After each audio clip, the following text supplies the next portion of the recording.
Well, I guess we can stop with the narrative that the Chiefs get all the calls, right? I mean, if that's one good thing to come out of yesterday's loss to the Philadelphia Eagles, it would be we can drop that nonsense that the refs are basically helping out the Chiefs. Every coin flip call is going the Chiefs' way. Is that something that we can put to rest for now? I don't know. 6:05, good morning. It's Monday. The Chiefs are 0-2. Patrick Mahomes has lost 3 in a row now, dating back to last year's Super Bowl for the first time in his NFL career. Can you believe that? But being there yesterday, I will tell you that you may have heard it on TV. There were actually a few boos for the offense out at Arrowhead Stadium. Not a lot, not in unison, but you did notice some of the boo birds coming out for that offense yesterday in Kansas City. And can you really blame them? This offense is down to what can Patrick Mahomes do and how can he pull off some magical play, usually with his legs, because it seems like his guys are not capable of getting open. And when they do get open, the ball goes off of Travis Kelce's hands and gets intercepted, for crying out loud. And you've got to hand it to Patrick Mahomes. What an absolute pro. It's why I could not do what he does and stand at that podium after the game, knowing full well he put that pass exactly where it needed to be for Travis Kelce. And then, of course, Kelce turned his head a second too late. The ball tips off his fingertips and gets picked off by the Eagles, and that basically was the game right there. After the game, here's what Mahomes had to say. Yeah, I mean, we got the defense that we wanted. You know, we expect him to play that 0-0 with the whole player, with the safety. I think I threw it just a tad too early, you know, just trying to put it on his body low before that whole player got there. And I think if I can put it more on his body and not so far out in front of him, then he can catch it, take the hit, and get in the end zone. He's too good. We don't deserve him. He's too goodness gracious. Travis, you're a Hall of Famer. Catch the ball, buddy. Come on now. But there's Patrick. He stands at the podium like a pro. I could have thrown the ball a little bit better. Jeez. He could have. Could have thrown it to Hunt. I was screaming. Hunt was wide open in the flat, and that would have been the TD. I wouldn't even have been looking at Travis. Well, that's fair. But you know, that's me quarterbacking. That's you. And we're allowed to Monday morning quarterback here just a little bit. But, you know, when it comes to the Eagles, what also came out of that game yesterday is that everyone saw the Eagles false start on a lot of their tush pushes that they like to call, where, you know, you've got Jalen Hurts there under center. It's kind of like a rugby scrum, and obviously It's worked for them for a long time. The NFL almost banned it before the season and then did not ban it. But there were multiple times when you saw the Eagles nearly go off sides, or actually they did false start. So their offensive linemen moved before the ball was snapped. So at least maybe we can put that to rest where we sit there and say, well, the Chiefs aren't getting every single call anymore. But they're sitting there now at 0-2. And after the game, Chris Jones was asked about that tush push and the false starts from the Eagles. You know, sometimes can't get them all the calls right. And just because we see it, sometimes the official is 15, 20 feet away. Sometimes he can miss those small things, and we think he jumped multiple times. So an official didn't see it, so it wasn't called. And, you know, we just got to go play the next down. Is that something you guys have seen on tape before as you prepared for this? Does that happen sometimes? It happens. People jump all the time. It's just, you know, if the officials see it, they'll call it. I don't think they've seen it, those few plays, and we didn't get a call. All right, that was Chris Jones, also total pro after the game, despite the fact that the team is now in an 0-2 hole. So yesterday, stinker of a game. They're going to have to dig out of this one. The good news is they've got the New York Giants next Sunday night in New York, and the Giants are absolutely terrible. But can't sit there and guarantee anything right now in this league with this team. You just got to go into that game and act like the Giants are the Eagles right now. That's what you should be doing if you're the Kansas City Chiefs. So the highlight came before the game. It came from our good friend, Jen Harold Wilson, who sang the national anthem. Now, did they play this on TV, fellas? I was in the car, and they actually played it on the radio. Oh, did they? Yeah. So you heard them. Yep. What'd you think? Very nice, as always. He was great. All right. John, did they play it on TV? Did you see it there? I wasn't back from my road trip just quite before that. Oh, okay. And I got to hear about this road trip. John met someone special. I'll tee this up for later in the morning. John met someone special. Of all the celebrities in the world I would recognize, right? Keep that one in your back pocket. We're going to tease that one throughout the morning. Well, here was Gerald Wilson singing the national anthem yesterday right before the game. We had him on the show on Friday. He is the best anthem singer in America. He is Missouri-born and Missouri-bred, and he was fantastic, as always, yesterday.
And at the end, you can hear that B-2 bomber flying overhead. And, of course, those B-2 bombers are the ones that successfully struck Iran less than 3 months ago and took out some of their nuclear sites. So you had a very emotional week last week, of course, on the news front. You had another school shooting. You had the assassination of Charlie Kirk. You had this video out of Charlotte that made the rounds from late August. You had the 24th anniversary of September 11th. And at least for a moment on Sunday, you had a sense of normalization. There was a moment of silence in Arrowhead Stadium for all of what I just mentioned prior to the game. And that video that I took of the moment of silence yesterday went viral on social media, but in some cases, it went viral for the wrong reasons. And it's not on Chiefs fans. It's on those dopey, don't say it. Ding, ding, ding, ding, Don't ding. make Mark hit the dump button. Yes, I'll civility bell myself. There you go. It's because of those ridiculous Eagle fans that decided to show up at Arrowhead yesterday. I will play that for you, and we will dive into some of the other commemorations that happened around the NFL yesterday following the assassination of Charlie Kirk. And the Chiefs did a fine job, but they didn't do the best job. We'll tell you who did coming up next on KCMO. So there was a moment of silence yesterday before the game at Arrowhead Stadium. It was the right thing to do. I reached out to the Chiefs on Saturday to one of their media folks trying to find out whether or not they were going to do something on behalf of Charlie Kirk and just the rest of the violence that took place last week across America and, of course, the 24th anniversary of September 11th.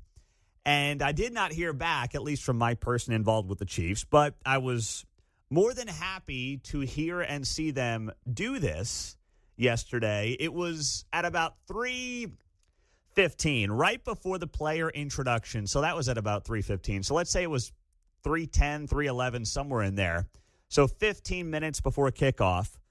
The stadium's at that point about 80% full, and the Chiefs held this moment of silence, and here's what it sounded like. September 11th terrorist attacks. Our nation has also witnessed several acts of senseless violence in recent weeks, including the deaths of school children in Colorado, churchgoers in Minnesota, and Charlie Kirk in Utah. At this time, we ask you to join us in a moment of silence as we remember those we have lost.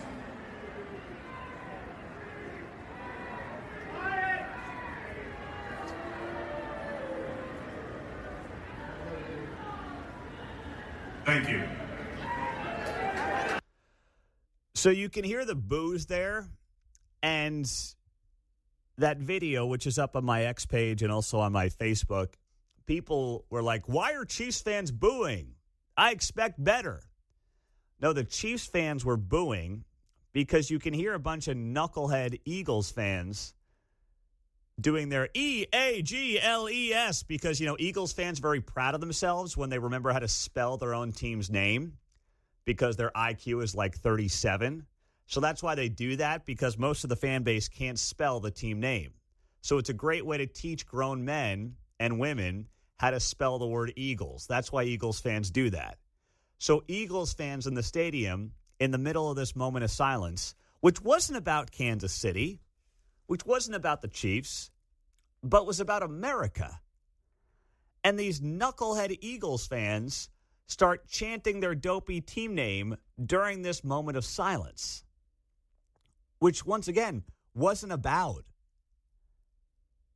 anything Kansas City, wasn't anti-Eagles, was simply pro-America.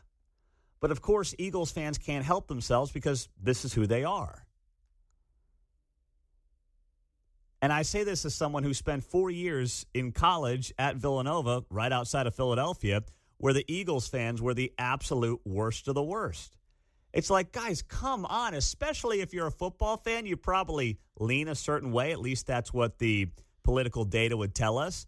And now you guys can't even join us while you're in Kansas City in a moment of silence around political violence and 9/11 and things like this, John? Is it, I'm asking you, is it Philadelphia fans in general? We saw Karen baseball this last week or so, and then this, Or are the Eagles fans even worse than the Phillies fans? Oh, Eagles fans are the worst. Gotcha. They're just the absolute worst. So, yeah, they're cream of the crop for worst fans in all of professional sports in this country. And that was on display yesterday, sadly, during that moment of silence. And it's like you're sitting there as a Chiefs fan. All the Chiefs fans were quiet. But remember, too, if you're in a stadium of 76,000 people and 70,000 are quiet, you will still hear the other 6,000, right? It's not like the silence is going to overwhelm the 6,000 people who are still chatting and talking and trying to chant their team name. So shame on the Eagles fans. They embarrassed themselves. They embarrassed their entire fan base, which is hard to do, and they embarrassed their entire city with the way they acted in Kansas City yesterday during a moment of silence, which wasn't even intended to be political. You heard what the Chiefs did there. They started off with the September 11th attacks. They then led into, sadly, another horrific school shooting in Denver. And then that got into Charlie Kirk. It wasn't even just a Charlie Kirk tribute, which actually other teams did. The Dallas Cowboys put Charlie Kirk up on their big screen and did a moment of silence for him. Even the New York Jets, I saw, had a moment of silence for Charlie Kirk at their stadium in New Jersey. And they played a video of Charlie Kirk at MetLife Stadium where the New York Jets play. The Chiefs didn't do that. You never saw Charlie Kirk's face. The only reference to Charlie Kirk was what you just heard here on KCMO during that moment of silence. They didn't play that really gut-wrenching video reel that has obviously made the rounds on social media of Charlie Kirk sitting on the Fox and Friends set, filling in a couple of months back, and then his 3-year-old daughter runs out to him on the set and gives him a big hug. That was not played in Kansas City yesterday. Frankly, I think it would have been nice to play that video, but the Chiefs chose not to do it. That's their prerogative. I would have played it. The New York Jets played it. Cowboys showed his face on their Jumbotron. Chiefs didn't do any of that. Chiefs tried to keep it basically as apolitical as possible. And that still didn't prevent Eagles fans from being knuckleheads during that moment of silence. And not that I needed another reason to be fed up with Philadelphia sports fans, but if we needed one, we got one yesterday. And that was as frustrating as anything else. 913-408-7957 is how you join us on KCMO. Pete, if one thing can be agreed on right now in this country, the city of Philadelphia has the absolute worst fan base across every sport they are involved in. No disagreement here. You will not see me sitting here disagreeing with that statement. I will not do it. No way, no how. All right? I got your back on that one. Early buy, sell, hold. Friday morning, 8:45 here on KCMO Talk Radio, 95.7 FM. We're streaming on the KCMO Talk Radio app as we get it rolling on a busy Monday morning on KCMO. Eagles beat the Chiefs yesterday 20-17. So now we sit here and we see if they can dig out of that hole starting next Sunday when they go on the road and take on the New York Giants at MetLife Stadium. And then 2 weeks from now, it's the Baltimore Ravens. So you got to sit here and wonder, are the Chiefs staring at a potential 1-3 start? That game against the Baltimore Ravens is back here in Arrowhead Stadium in a couple of Sundays. But with the way this team is playing right now, I can't sit here confident going into that one. Mark, did you hit your parlay, by the way, yesterday or no? I didn't hit the one I sent you guys. Okay, you did not hit that parlay. During the first quarter, though, I did put Tyquan Thornton to score a touchdown. Oh, so good for you. I did win $30 on that. So good for you. Good for you. All right. Let's fit in real quick out of the Philly faithful fandom. Steven is in KCK. What's up, man? So, this is a team that burns their city down whether they win or lose the Super Bowl. Like, they don't know how to celebrate correctly. Yep, that's right. And don't forget, they threw snowballs at Santa Claus. Yeah, and remember when they were in Louisiana, they had to grease up the poles. That way Phillies fans didn't burn their city down. Yep. You're right about that. They've been doing that for a long time, my man. Thank you for the reminder. Yeah. Have a good one. Listening to you in the morning. You're my commute to work every day. I appreciate that, Steve. Thank you, brother. Have a great day. Thanks. You too. Oh, my goodness. Yeah, that's right. I mean, they literally burn their own city down after they win games. You can't make this stuff up. Only in Philadelphia. What do? We won a big game. All right. Instead of we're going streaking, we're going looting. That's Philadelphia in a nutshell. News in 2 minutes, 913-408-7957 is how you join us. The latest on the Charlie Kirk assassin next. Well, there's actually an FBI update right now. Director Kash Patel is providing Fox with an update on the murder probe of Charlie Kirk. And if we could dive into that, Mark, right now, this is Kash Patel live on Fox News giving an update on Charlie Kirk's assassination. Let's dive into that here. It used to be FBI. Tell me that the BAU has been encouraged not to tackle the transgender issue from an ideology standpoint. Have you heard that? Are you tackling that? I know you only been there recently, but you can't have a political slant saying we're not going to attack different political ideologies because it's going to offend someone. You're absolutely right, and that's why me and the deputy have been quarterbacking this investigation ourselves. There is no one at the FBI that's going to politicize this investigation. There's no one at Quantico or anywhere else that is going to say we are not looking at X or Y. We are looking at the facts, and that is why we are releasing the facts in record fashion. If you go back and look at historical cases like Luigi Mangione and the Boston bombing, how long did it take the Bureau to release information to the public? We're not doing that. Those two manhunts took 5 days, and they happened in downtown major metropolises. We apprehended our suspect in 33 hours because we were transparent and open with the American public, and we're going to continue to do that. So anyone that thinks that the FBI is not on top of its game and that me and the deputy and everybody in leadership in our Salt Lake City field office in Quantico is doing anything politically, I'm not having it. And if you've heard anything else about it, they are lying to you. We're on it. That's why it's so important that you came on, and we're thrilled you are. A couple other things. I have 2 quick questions. One, is it true what the governor said yesterday that he had a written note that you're looking into now prior to the assassination? Did he have a note? And the other one question is, the person that was texting with him about I have a shot at taking out Charlie Kirk, can that person be charged? So I'll take those in reverse. The charging decisions are up to our great partners at the Department of Justice and the Attorney General, who have been wonderful providing resources during this entire process, and we'll let them speak to any charging decisions. But we, the FBI, are investigating. As I said, our investigation is ongoing. We're interviewing dozens and dozens of suspects, subjects, witnesses, and the like, and continuing to examine forensic information, including cell phone data and DNA analyses. And once we make those findings, hand it over to our partners, as we're doing in real time, they'll make those decisions. And I'm sorry, Brian, I forgot your other question. You had a written note. Did he write a written note before the assassination attempt? That's what the governor said yesterday. And what did that say? If you could. So what I'm able to say. I'm sorry. So what I'm able to say is I addressed it partially earlier. Is that the written note we believe did exist.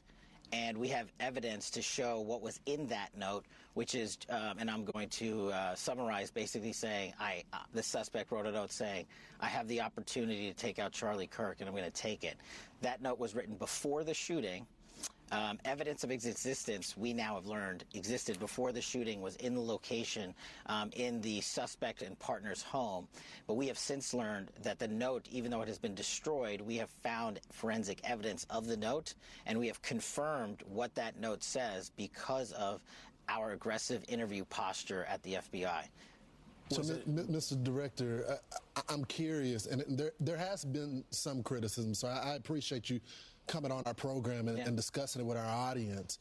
Can you tell us what was happening on the ground? Apparently, according to sources, you weren't getting some information, you requested photos, and you were being stonewalled. Now, I think it's important to note there's always some sort of tension between local cops on the ground and the feds. They want to handle their own investigation, but of course, with an investigation of this magnitude, you have to step in, you have the resources. Ask the question, Lawrence. Was it the local field office? Was it the state police? What was going on? So the local authorities have been fantastic. Okay. The local sheriff, the state PD have been wonderful. And any investigation, as you hinted to, of this magnitude has so many people in it because I'd made the decision to search so many resources. And to get the information up to me was of the utmost priority. So I worked with my team to say, hey, there's not going to be any delays. We're not going to do it the way we normally do things. So the only thing that people were doing at the FBI was how they knew how to do things. I had to expedite that process. That's my job. That's what I thought this case deserved. And that's what this case was rightly calling for. So I made the tough calls.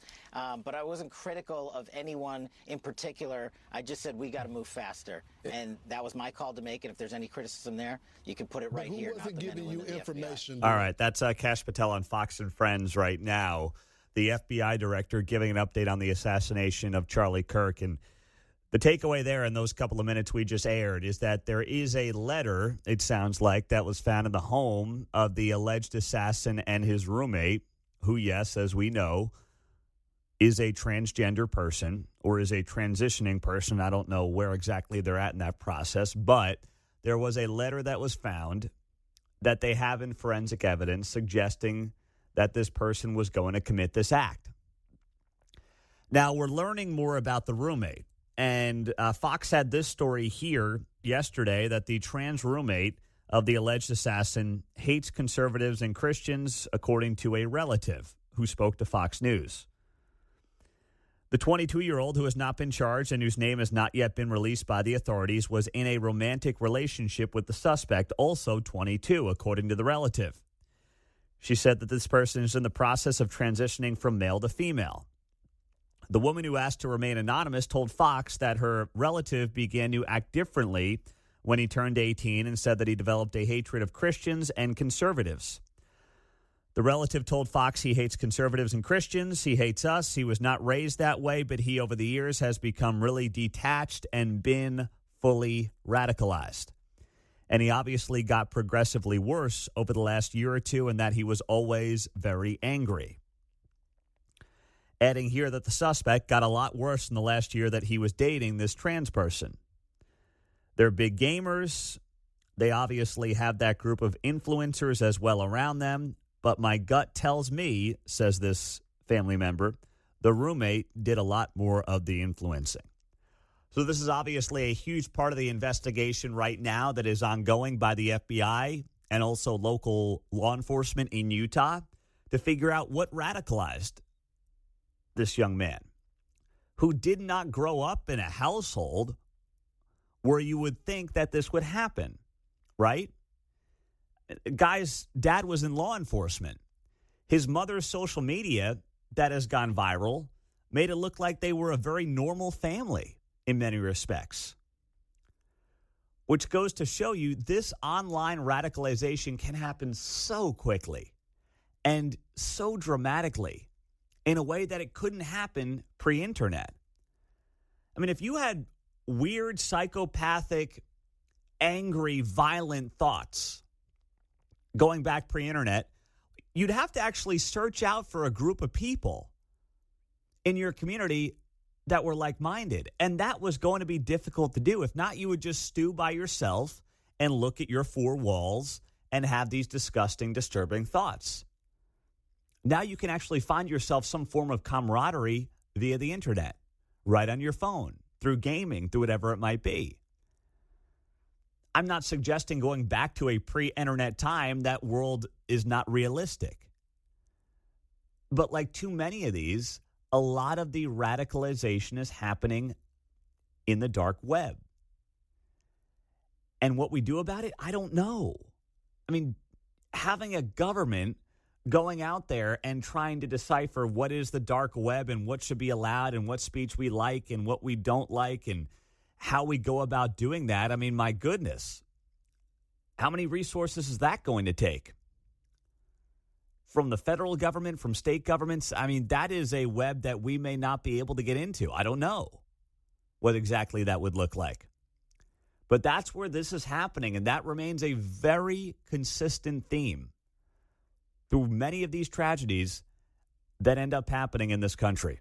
So we have some new information from the FBI this morning. They have found a DNA match between the crime scene and the alleged Charlie Kirk assassin. Kash Patel saying that investigators found DNA evidence linking the alleged Charlie Kirk assassin to the scene of last week's shooting. Patel made the statement on an appearance last hour on Fox and Friends, saying the suspect's DNA was found on a screwdriver as well as a towel that was wrapped around the firearm believed to have been used in the shooting.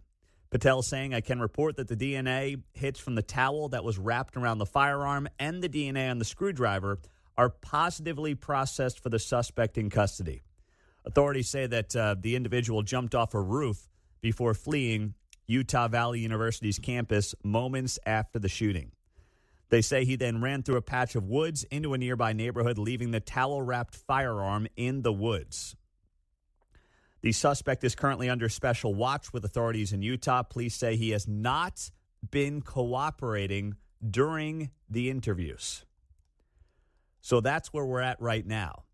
Now, as for the suspect, authorities are investigating whether the suspect believed that Charlie Kirk's view on gender identity were hateful to people like his roommate, who happened to be transgender. This is according to 6 sources familiar with the case who told this to Axios.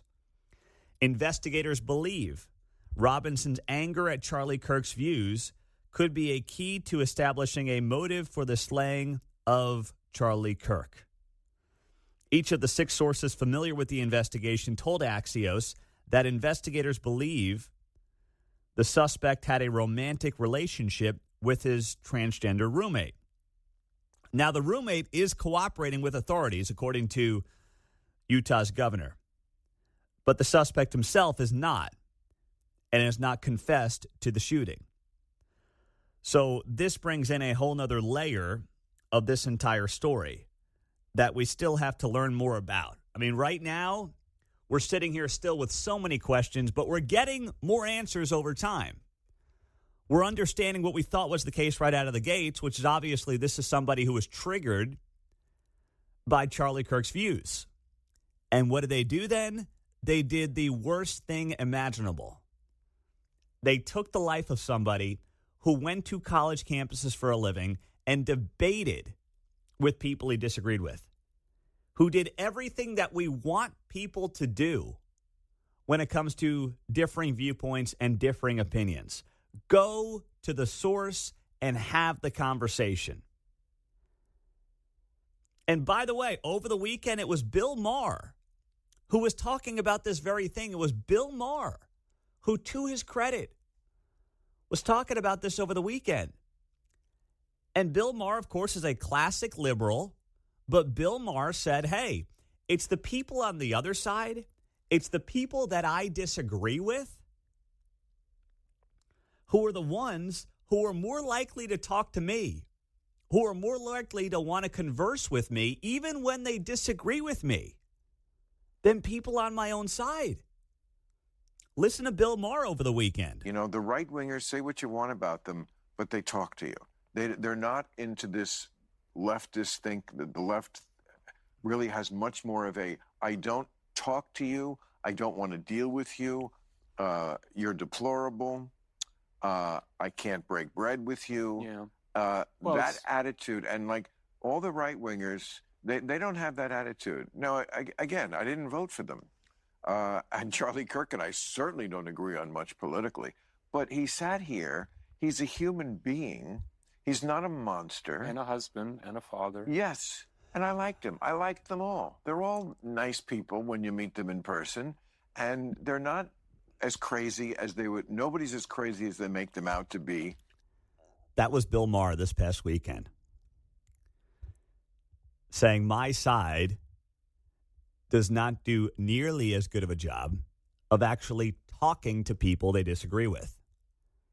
You're either in the bubble, and if not, you're basically a Nazi. And Bill Maher's coming out and saying, hey, you know, those guys and gals I disagree with, they want to talk to me. They want to converse. They want to have conversations. My own side doesn't. Credit to Bill Maher for coming out and saying what we know is true. And there's, you know, Gallup polling and different polling outfits that have confirmed that. That diversity of ideology is much broader, too, on the right side than it is on the left side, where it is more of a groupthink approach and mentality. And I'll share with you, you know, I did that DEI panel last Tuesday night, which still just freaks me out in some ways that I do this panel. I actually listened to a video or two of Charlie Kirk's driving up to do this DEI panel at Rockhurst. And the next day, he ends up getting killed.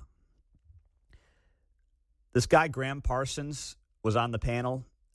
He's a guy who's written in the New York Times and Washington Post. He was a DEI coordinator, chieftain, whatever, at West Point, and he quit infamously this year when Trump said no more DEI at West Point. He got a lot of national publicity for that. He wrote an email to those of us who were on the panel with him last week, and he wrote it to us the day after the assassination of Charlie Kirk. And I want to share it with you because it ties into what Bill Maher was just saying. And I'll share that next on KCMO. So last week on Tuesday night, I participated in this DEI panel at Rockhurst University. And obviously, I was there to be a voice against the idea of DEI because the only diversity that matters is diversity of thought. And also just poke holes in the whole narrative that America is somehow a white supremacist nation. It's not. The racial group that makes the most money in this country is Asian Americans. I guess they've somehow cracked the code of white supremacy. Boy, the white supremacists are doing a really bad job in America, considering white people don't even make the most money of any racial group in America. So these were some of the things that we talked about last week, and it was myself and three other panelists, and then a Kansas City Star editorial member was the moderator for the night. So it was eerie because I actually had watched two of Charlie Kirk's videos driving up there because I wanted to see how he handled some of this stuff. And the main takeaway for me was just how affable he was in his approach. Wasn't angry, wasn't yelling at people. It was very conversational. It's a lot of what I've tried to do for 7.5 years on this show, and it's worked. And then the next day, he gets assassinated. So there was an email thread between myself and the other members of this panel, and this predated the event on Tuesday. But after Charlie Kirk got assassinated, one of the members of the panel sent this email to the group, and this individual's name was Graham Parsons. He got some attention in the national news earlier this year because he quit his job at West Point because President Trump said no more DEI at West Point. And then the New York Times and Washington Post and some of these places picked up on Graham Parsons, and he got to write stories in these national publications, and he got a lot of attention. So he came to Kansas City. He was on this panel last week. I didn't think he was rude or obnoxious. I didn't think he made his arguments all that effectively. But he was a pleasant enough guy. But you could tell he wasn't all that happy with me. Now, I didn't have a problem with him because it's very difficult for me to have a problem with a lot of people. I didn't think he was rude. Frankly, I just didn't think he was making his points all that well. And I thought that my points were outshining his points. There were a lot about feelings and emotions, but very light in facts. And all I did was bring out the facts last Tuesday night. So he sends out an email on Thursday, and I didn't share this with you last week because I wanted to sit on it for a couple of days. But he sends an email to all of us on the panel the day after Charlie's assassination, and he writes, "After what happened to Charlie Kirk yesterday, I'm thinking about how my words and actions could better build and maintain a humanized portrait of those I disagree with. I hope this is a wake-up call for all of us. Events like ours on Tuesday night now look even more vital to me. By creating civic spaces for political conversations, these efforts might actually save lives. I hope you are all safe and well. Please let me know if you ever need anything from me." And this was the email from Graham Parsons. Now, I appreciate what he's going for there. Here's the problem.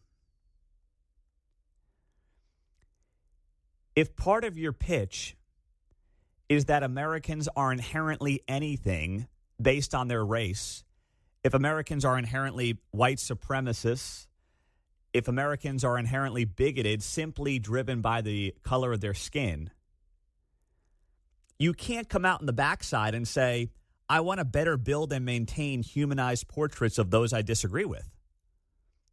Both of those things can't be true. If you have that belief, you cannot look at me and say, well, Pete, you are motivated by your white skin, and then say, I've got to humanize you better. You have to drop the entire grift and the entire shtick if you're truly going to go out there and humanize those that you disagree with. You have to drop it. What I spent all of Tuesday night doing is saying, hey, I'm looking in this audience. I see whites, I see blacks, I see Hispanics, I see Asians. You're all individual people. I don't know anything about any of your backgrounds, but I will not judge you or look at you and say you have X, Y, or Z privilege because of your skin color. I won't do that. Other people on that stage with me were doing exactly that because that's in part what DEI is driven by and motivated by. So I never wrote back to the email because what am I going to say? You can't believe in this whole DEI grift, then also say you're going to humanize those you disagree with. I'm not going to get into an argument on this over email. But I thought it was fascinating because, once again, I think a lot of these people's hearts are in the right place, but then their head can't process how hypocritical their whole belief structure and belief system is on this stuff. They can't understand that by pushing this narrative of DEI and race-based college admissions or, getting jobs at various corporations and things of that nature, that you have to drop all of what you've been pursuing and pushing for the last several years. If you truly are going to go out there and say, I will figure out a way to humanize those people I disagree with on issues like DEI. So it reads good, it's all nice, it makes people feel good, but it doesn't mean a whole lot when all is said and done. And that's the more frustrating part. Steven's in KCK. What's up, Steve? You're on KCMO.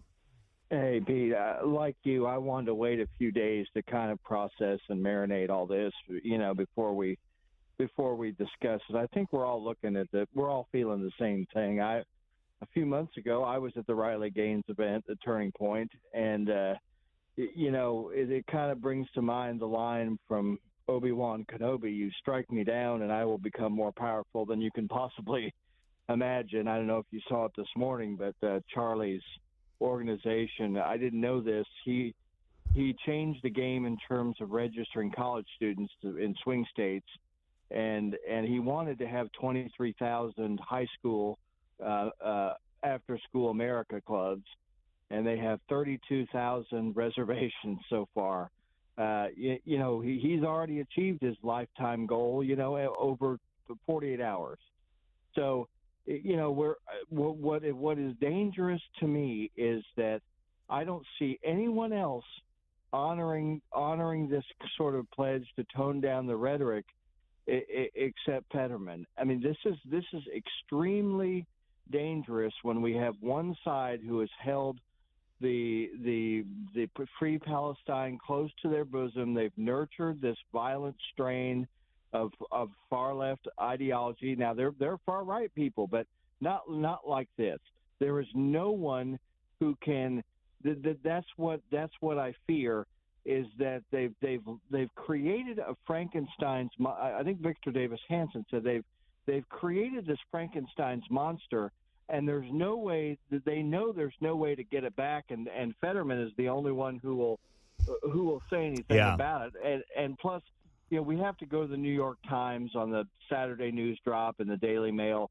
There were neighbors reporting at the Trans-Tifa house. There were a bunch of people with license plates from other states that looked like bad hombres, bad characters. They said they had a bad vibe coming in and out of that house. So this may go all by the board. This may be another Butler Crooks thing where this guy, the shooter, is dead to rights. I mean, they've got him DNA. They've got a firing Steve, squad in but Utah. it's like anything else. So, I don't know, bad hombres in and out of a house. If nothing illegal's going on, what are you going to do about that? So until we get more information on that, we just kind of have to let that one sit for the time being. But I don't know how you put this genie back in the bottle, so to speak, on some of the rhetoric that's been out there. And, when you have a major political party out there saying some of the nasty things that have been said about the most prominent people on the other side, referencing Nazis and Hitler, it's gross. It's disturbing. But you tell me, how you putting that one back in? John in Lewisburg, go ahead.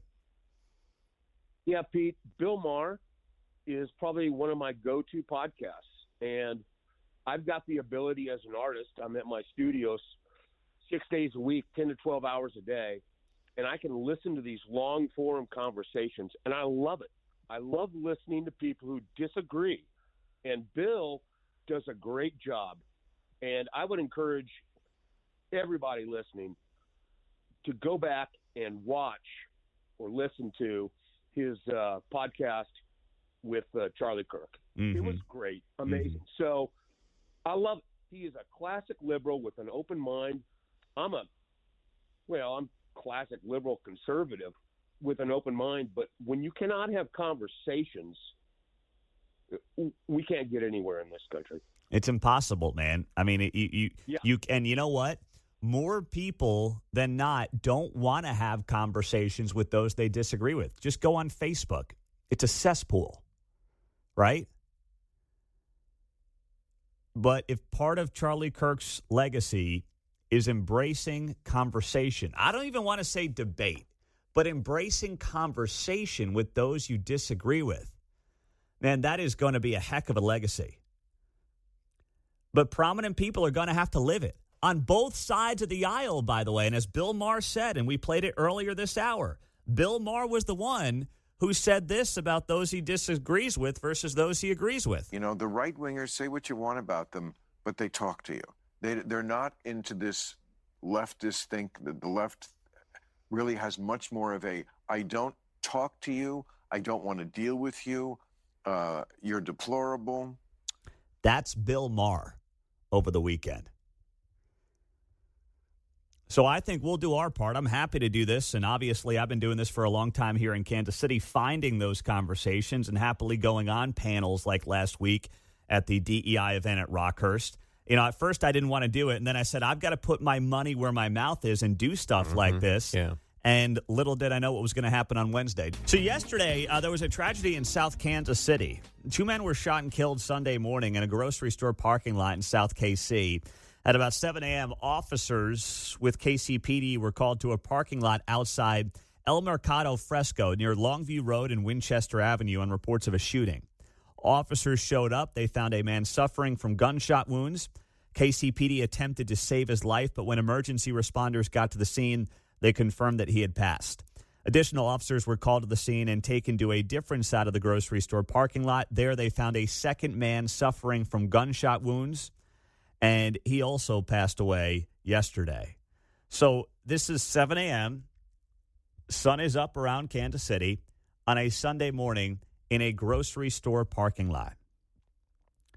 There is no suspect in custody. The case is currently being investigated as a homicide, and now we sit and wait as to finding out what exactly happened. Meantime, on Saturday up at Worlds of Fun, there was a major scare. There were reports of shots fired up at Worlds of Fun. You've heard this from John Anthony in the news throughout the morning, but there were reports of shots fired at Worlds of Fun. And then it turned out when law enforcement showed up, they actually had no evidence of anybody shooting anything. So I don't know if it was a firework or what exactly happened there, John. Trying to determine that this morning, I guess. They're trying to figure out exactly what the heck happened there at Worlds of Fun, huh? Yeah, just apparently a noise was made. They're not sure the source of the noise. So, well, I didn't know if they've done these deals where kids will get together and then all scatter in a hurry and start screaming. So I didn't know if it was one of those faux shooting things like they've done around here last fall. Yeah, exactly. I knew a few people out there, and one lady I know who wouldn't make anything up said she thought she heard a gunshot. She was there on Saturday? Yeah. So I wouldn't think she would lie about that. So just something to consider. Well, this is what's weird about the report. KCPD says they found no evidence of anyone getting shot. That's different than saying we found no evidence of anyone shooting a gun. Yeah. Those are two different things to say from KCPD. I mean, you can shoot a gun and nobody gets shot, but that's not what KCPD put out over the weekend. What they put out is that they have no evidence of anyone getting shot. Well, thank you, Captain Obvious. I mean, if no one's hurt, then no one got shot. It doesn't mean somebody didn't fire a weapon. I don't want to go into a rabbit hole on this, but it's like KCPD doesn't need to be in the business of protecting Worlds of Fun, but a part of me feels like that may be what's going on here. Because if they admit that someone's shooting a gun at Worlds of Fun, it's like, well, that's a horrible look. Do they have security up there? I mean, I've never taken the kids up there because they're just too little. Do they have security? I think they have security, and I think they have metal detectors, too. Yeah. Well, that's what I would imagine. Every amusement park I've ever been to has metal detectors, John. Yeah, I would have thought it would have been a lot more difficult to get a weapon into the park at this point. I would imagine That's why I think maybe somebody thinks they heard something and sets off the deal. So maybe so. Yeah. But I'm looking at this, and I'm saying to myself, okay, they got to have security. I mean, I haven't gotten up there because it'd be an hour drive for me. I've got kids who are still taking a nap. And frankly, for a half a day, I'm not spending that kind of money. It's got to be a full day. So we're waiting for the kids to be a little bit older. And certainly one of us is not going to take the older two because you go 1-on-2 to an amusement park, Godspeed. You're insane. You're a nut job if you do that. Okay? A total nut job. I'm not going down that road. So we just haven't had a reason to get up there yet. But with the amount of issues they have up there, I mean, every single year we deal with this at Worlds of Fun. I don't know if there's an amusement park in the country that deals with these kinds of issues. And they've tried curfews, and they've said, hey, you got to have a parent with you if you're under the age of 16. All these things that are admirable and smart to do, but it seems like it doesn't much matter. It's like, man, we got to get our act together with this stuff. Because if not, I mean, why would I venture to go to Worlds of Fun? I'll go down to Silver Dollar City. That's what I'll do.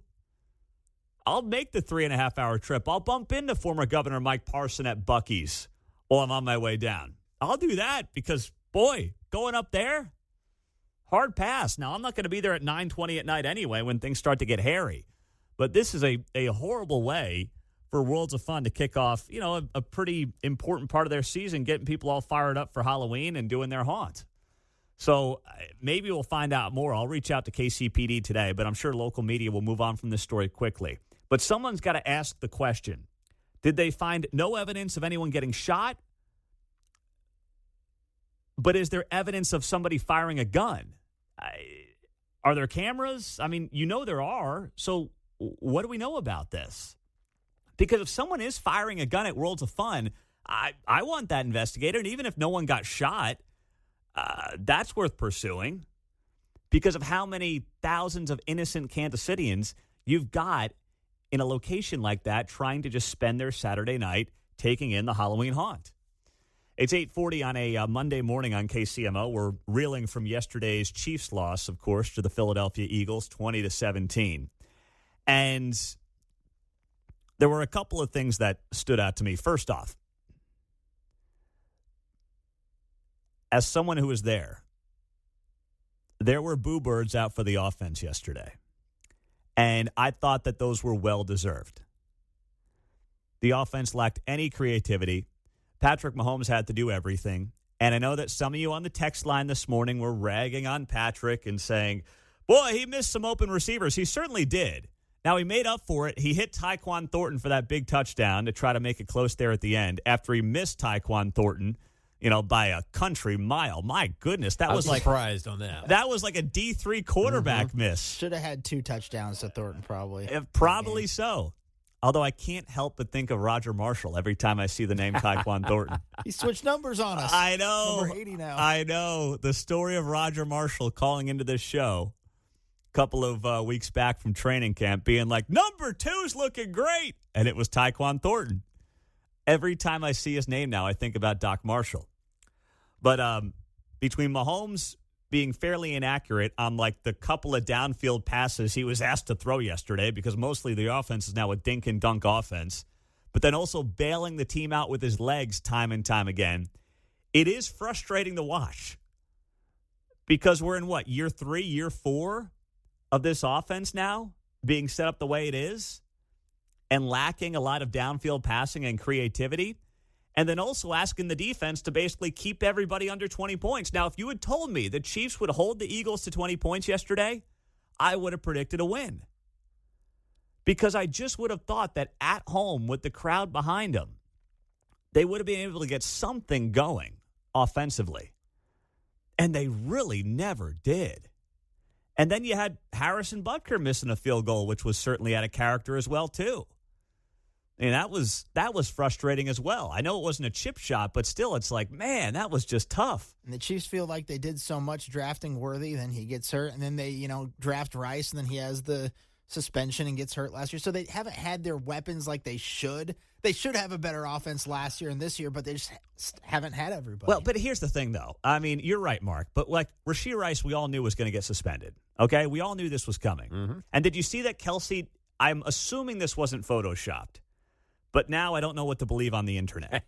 Did you see he had a free 4 shirt on during warmups for Rashee Rice?